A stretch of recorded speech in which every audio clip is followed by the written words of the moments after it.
Picture this, a machine that could organize your cupboard just as you like it, or serve every member of the house a customized cup of coffee.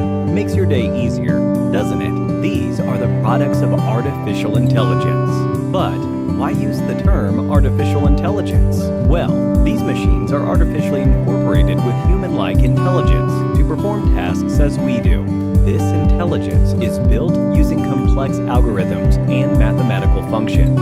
But AI may not be as obvious as in the previous examples. In fact, AI is used in smartphones, cars, social media feeds, video games, banking, surveillance, and many other aspects of our daily life.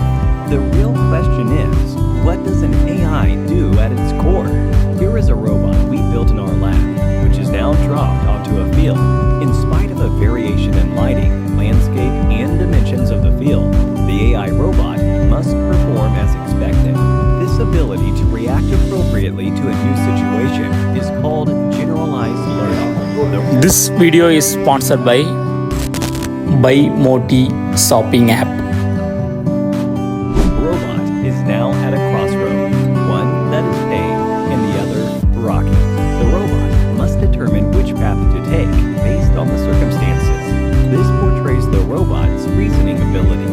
After a short stroll, the robot now encounters a stream that it cannot swim across. Using the plank provided as an input, the robot is able to cross this stream. So, our robot uses the given input and finds the solution for a problem. This is problem solving. These three capabilities make the robot artificially intelligent. In short, AI provides machines with the capability to adapt, reason, and provide solutions.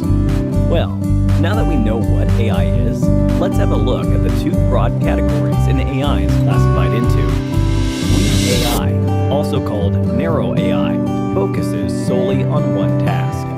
For example, AlphaGo is a maestro of the game Go, but you can't expect it to be even remotely good at chess.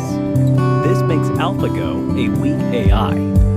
You might say Alexa is definitely not a weak AI, since it can perform multiple tasks.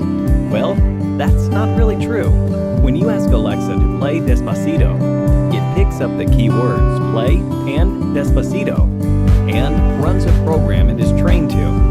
Alexa cannot respond to a question it isn't trained to answer. For instance, try asking Alexa the status of traffic from work to home. Alexa cannot provide you this information, as she is not trained to. And that brings us to our second category